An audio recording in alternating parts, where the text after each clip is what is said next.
heureuse de vous retrouver pour cette principale édition d'information. Ouvrons le volet société, parler de cette Assemblée générale de la Convention nationale des syndicats du secteur de l'éducation sur le site mythique d'Awenje. Plusieurs points étaient inscrits à l'ordre du jour. Les détails, c'est maintenant avec Fabiola Mengue et Bertrand Koumileka. Le souci de rendre compte à la base des avancées quant à les revendications et à la suspension de toute activité, la CONACYSED était réunie en Assemblée générale. Occasion pour le délégué général de décliner à quel niveau se situent les négociations.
Plusieurs rencontres également avec des autorités du pays.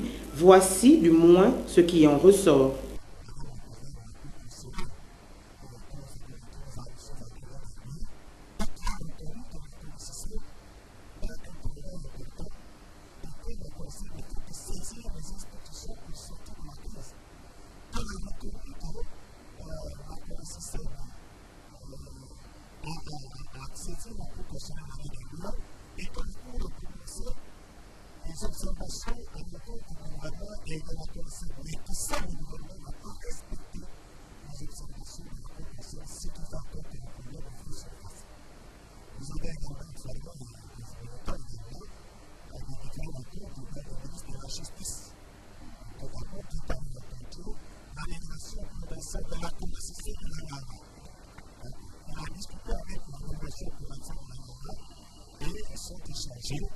Toutefois, la CONACYSED poursuit ses activités à en juger par cette Assemblée générale et ce passage à la Cour constitutionnelle en tant que Convention nationale des syndicats du secteur de l'éducation.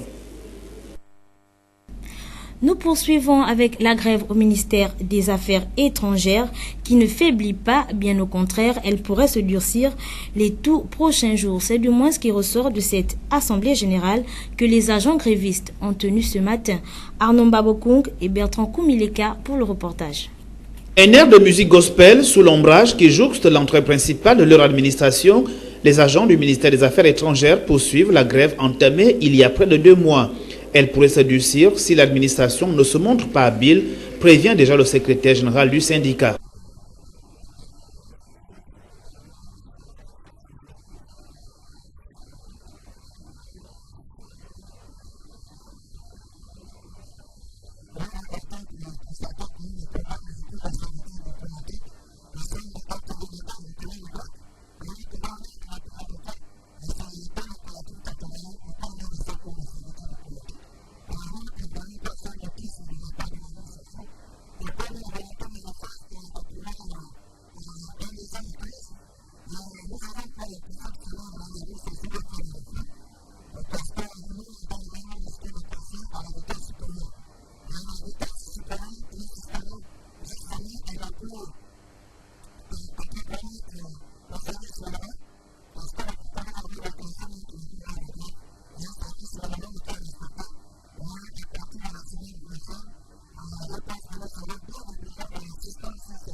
En toile de fond de ce blocage, il y aurait le manque de moyens financiers. L'administration procéderait actuellement à l'audit. Cette opération d'audit permettra de connaître qui sont les auteurs des détournements des deniers publics au ministère des Affaires étrangères.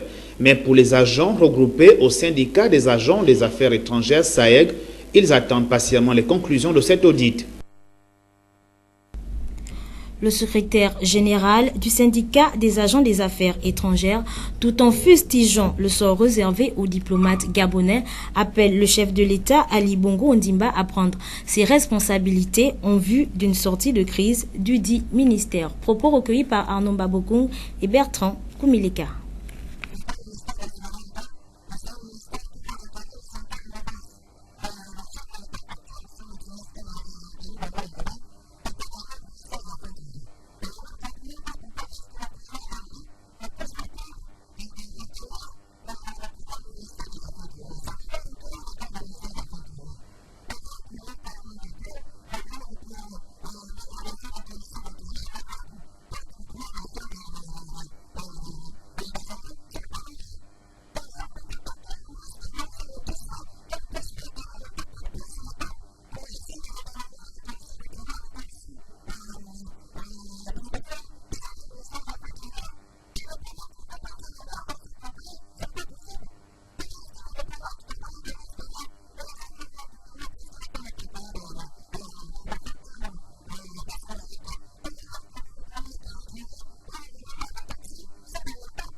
Actualité toujours en rapport avec les activités des syndicats à travers cette réaction du président du syndicat de l'éducation nationale sur le dialogue politique qui se tient actuellement au nord de Libreville, précisément à Akanda. Propos recueillis par Fabiola Mingue et Bertrand Koumileka. La matérialisation du dialogue national pour certains syndicalistes n'est qu'un leurre, car pour eux, comme à l'accoutumée, les retombées seront les mêmes. Aucune de ces organisations ne participe au dialogue, pour la simple raison que l'USAP étant la confédération, avait déjà donné sa position. L'USAP avait dit lors de sa rentrée syndicale le mois de novembre dernier qu'elle était favorable au dialogue, que nous sollicitions que les deux principaux protagonistes de la crise se retrouvent d'une manière ou d'une autre et qui tentent de taire ou d'éteindre le calumet, de déterrer l'âge de guerre. Mais l'USAP a également dit que, en tant qu'organisation syndicale, sa mission première n'est pas de participer au dialogue politique, parce que nous avions déjà pris part aux assises d'Agoundjé de 2014, où nous avons produit un rapport qui a été déposé sur la table du président de la République. Donc nous attendions simplement que les conclusions auxquelles nous sommes parvenus à Agoundjé en 2014 puissent être exécutées, concrétisées. Mais jusqu'à aujourd'hui, nous sommes dans l'attente. Bon, à cela s'ajoute un second dialogue qui a fondamentalement pour but d'assainir le climat politique, sociopolitique après la grande crise que nous avons connue lors des élections présidentielles d'août 2016. Pour nous, ce dialogue ne pouvait pas se dérouler dans les conditions actuelles, dans le format actuel, parce qu'il y a une partie importante de la population gabonaise qui est mise de côté.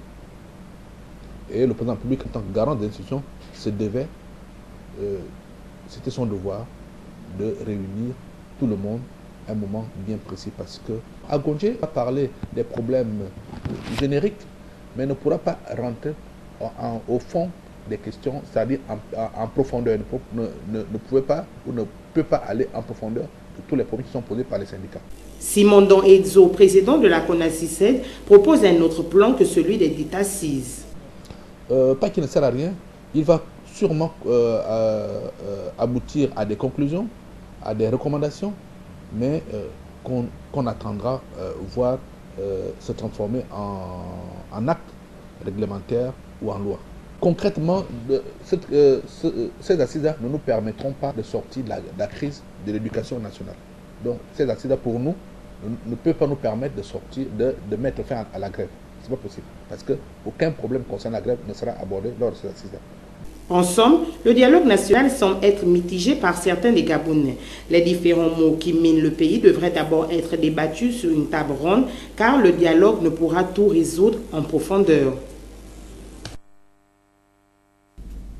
Au volet santé de cette édition d'information, on parle de l'ouverture d'un atelier sur la prise en charge du VIH-Sida. Les travaux qui se tiennent au programme de lutte contre les infections sexuellement transmissibles s'étendront tout au long de cette semaine. Le reportage est signé sur les images de Mosconi et Ngonba. Mettre fin à l'épidémie du sida en tant que menace pour la santé publique d'ici à 2030 reste l'engagement de la communauté internationale dans la lutte contre le VIH-Sida. C'est donc à cet effet qu'un atelier sur la prise en charge du VIH-Sida réunit des médecins des centres et services de prise en charge de cette pandémie.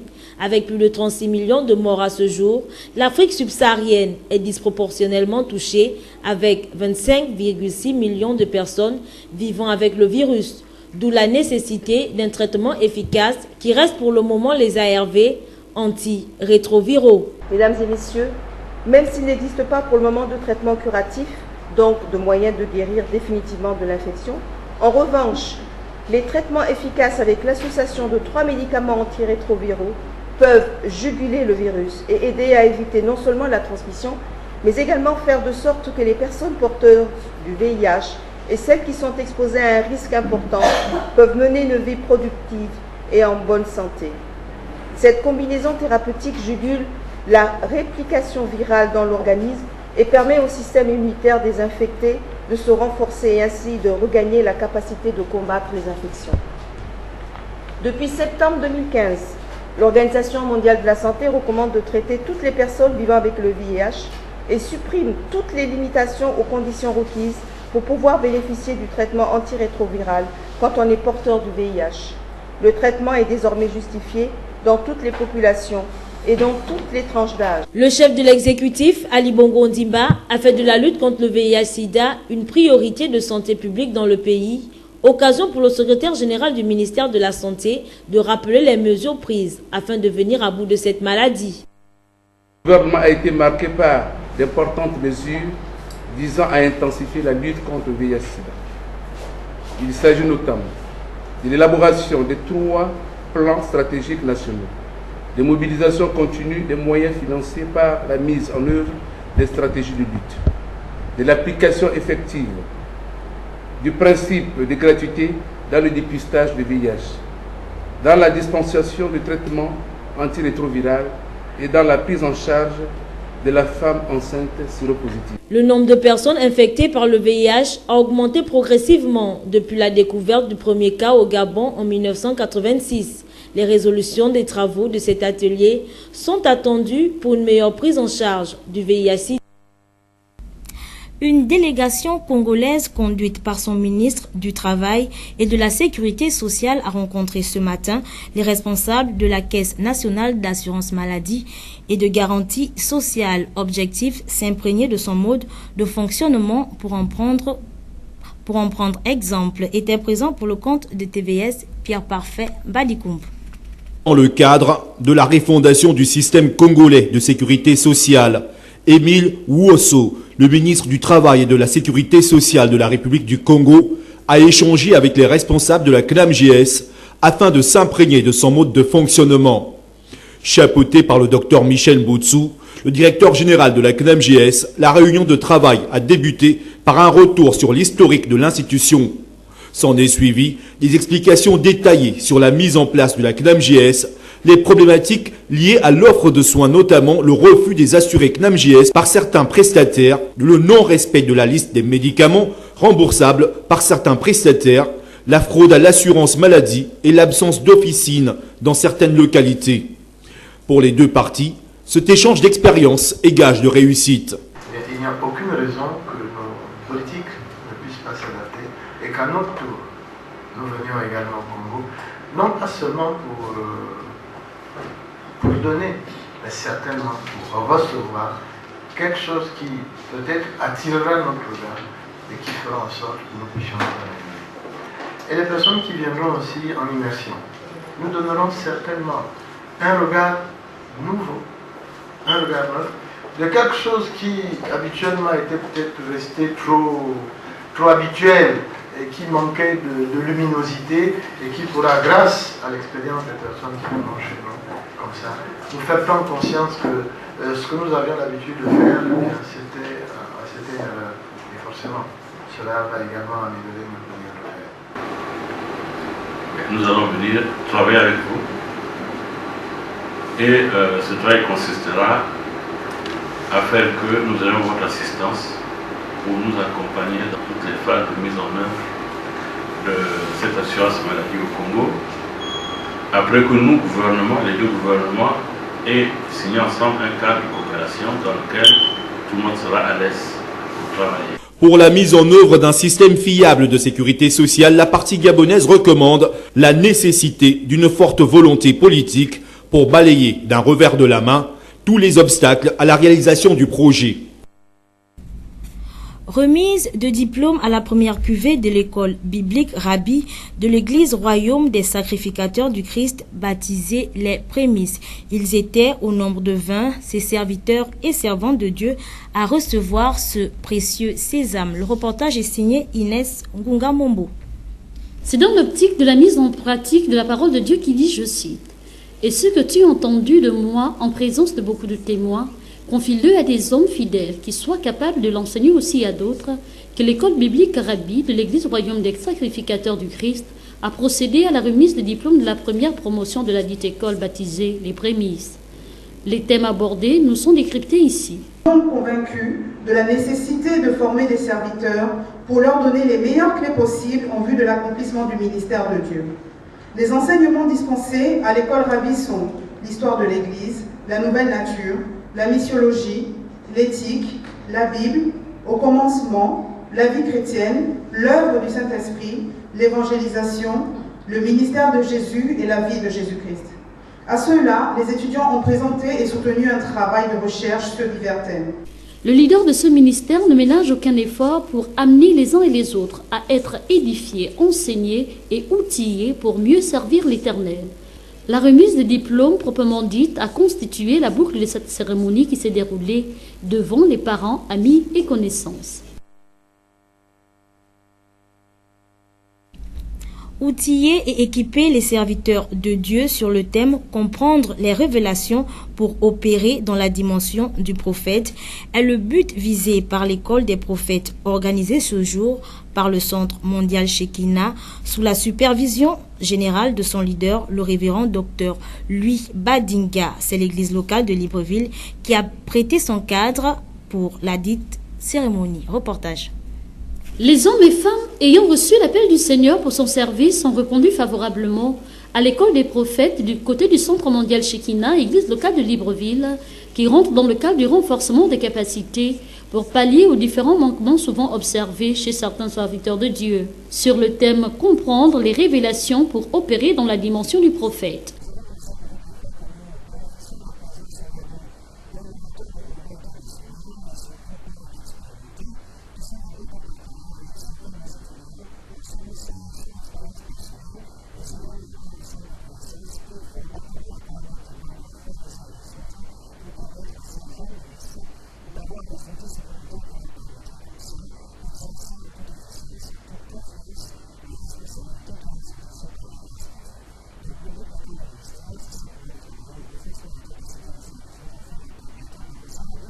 Les participants n'ont pas caché leurs sentiments au sortir de cette première journée, un équipement qui vient à point nommé.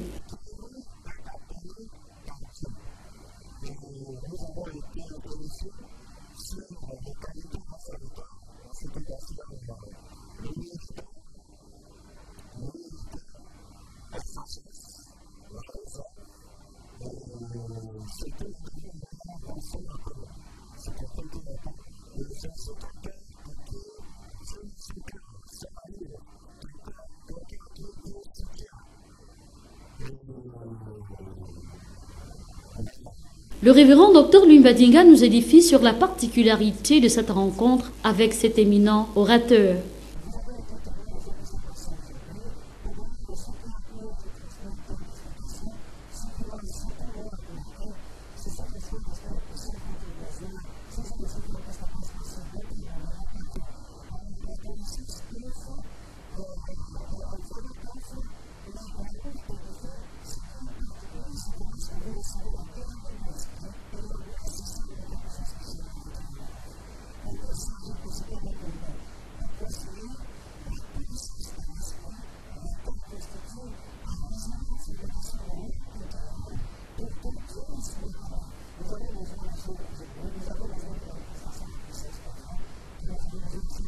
L'onction de Dieu était au rendez-vous. Espérons toutefois que les rudiments acquis aujourd'hui seront mis en application au bénéfice du corps de Christ.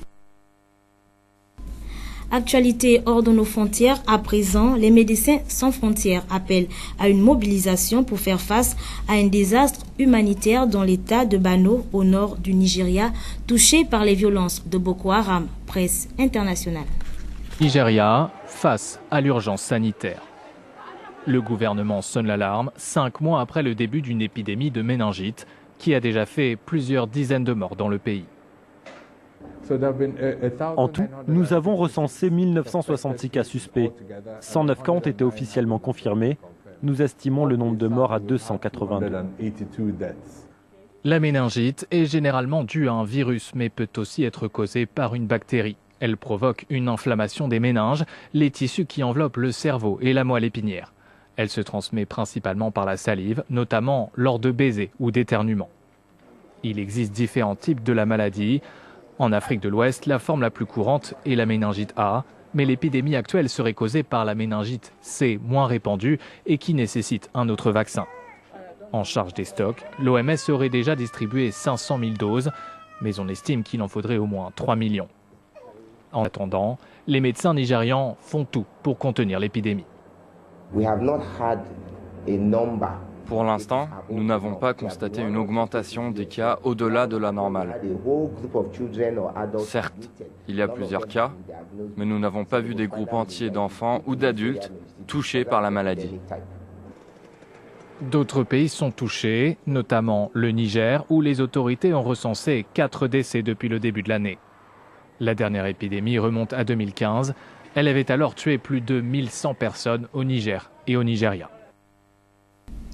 Près de 250 personnes sont mortes dans une coulée de boue en Colombie provoquée vendredi par de fortes pluies. Un bilan encore provisoire alors que les recherches sont toujours en cours. Presse internationale. Ce tableau répertorie les victimes identifiées par les autorités. Une liste qui ne cesse de s'allonger au fil des heures. Les familles des victimes sont dévastées. Depuis vendredi soir, le balai des ambulances est incessant. Les secouristes dépêchés tentent de retrouver les personnes ensevelies sous la coulée de boue. Les rescapés du drame attendent désespérément des nouvelles de leurs proches. Je recherche des membres de ma famille, mais malheureusement, je n'ai aucune nouvelle d'eux. Je ressens tellement de tristesse. Je suis incapable de vous décrire tout ce que nous avons perdu ici à Mocoa. Dans cette ville de 40 000 habitants, partout ces mêmes scènes de chaos, des maisons entières emportées par les eaux ou ensevelies sous la boue.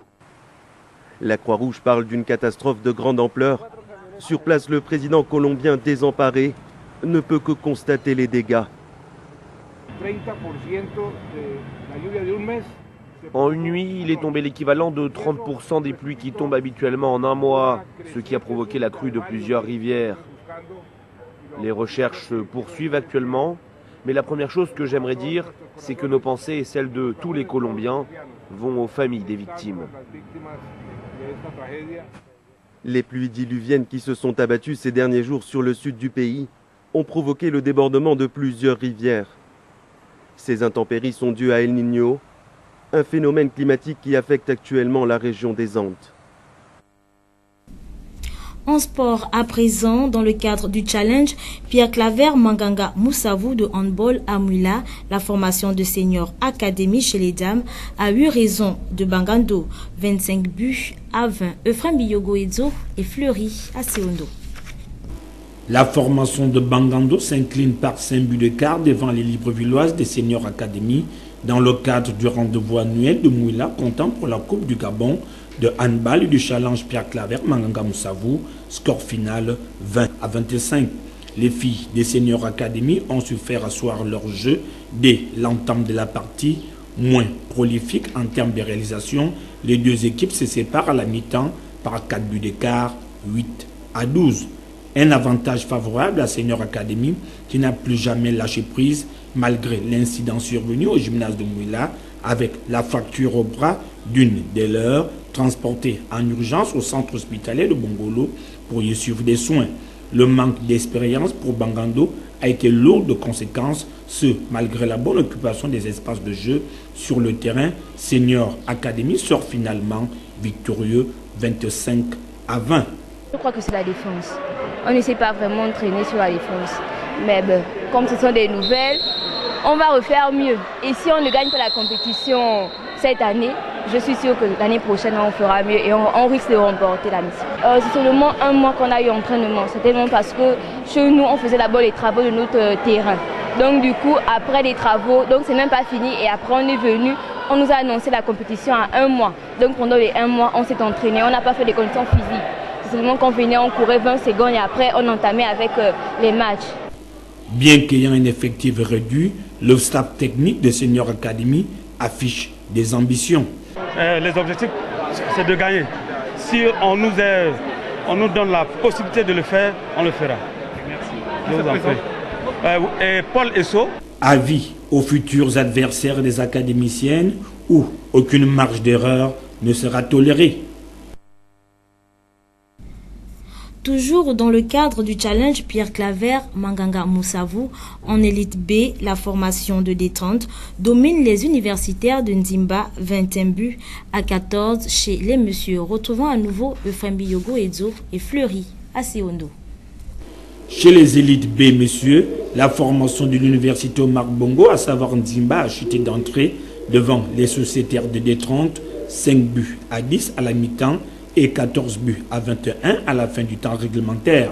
Finalement, sa récente participation au tournoi de handball réservé exclusivement aux grandes écoles et autres universités de la place n'a rien servi du tout à cette formation qui a littéralement été dominée durant toute la période de cette rencontre. Nous sommes 4 dans notre poule, donc on est censé récupérer le meilleur deuxième. Donc sur ce, on espère être le meilleur deuxième. Mais sûr quand même qu'on sera le meilleur deuxième. La suite de la compétition s'annonce assez bien pour les protégés du coach Parfait Doukaga, ce malgré le retard accusé sur l'arrivée de sa formation à Mouila. Tout ce que je peux dire, c'est que c'est une satisfaction de gagner le premier match de la Coupe du Gabon, parce qu'il n'est pas toujours évident de bien entamer les premiers matchs dans des compétitions. Nous l'avons fait et nous avons gagné de 6 points contre une belle équipe de Nzimba aussi, il faut dire. Mais bon, aujourd'hui, il a fallu qu'il y ait un champion, enfin qu'il y ait un gagnant. Et les 30 l'a gagné et donc nous sommes contents. C'est bien pour le moral des joueurs et pour les encadreurs aussi que nous sommes. Cependant, il se pose toujours des questions organisationnelles à chacune des éditions de cette compétition. Les heures des matchs préalablement arrêtés ne sont malheureusement pas respectées. Quel est le pays le plus grand consommateur d'eau au monde? Vous l'avez compris, nous sommes là dans la partie consacrée à l'expression libre.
Le pays le plus grand consommateur d'eau au monde est l'Afghanistan. C'est tout pour ce journal. Merci à vous de nous avoir suivis et restez en compagnie de nos programmes. Au revoir.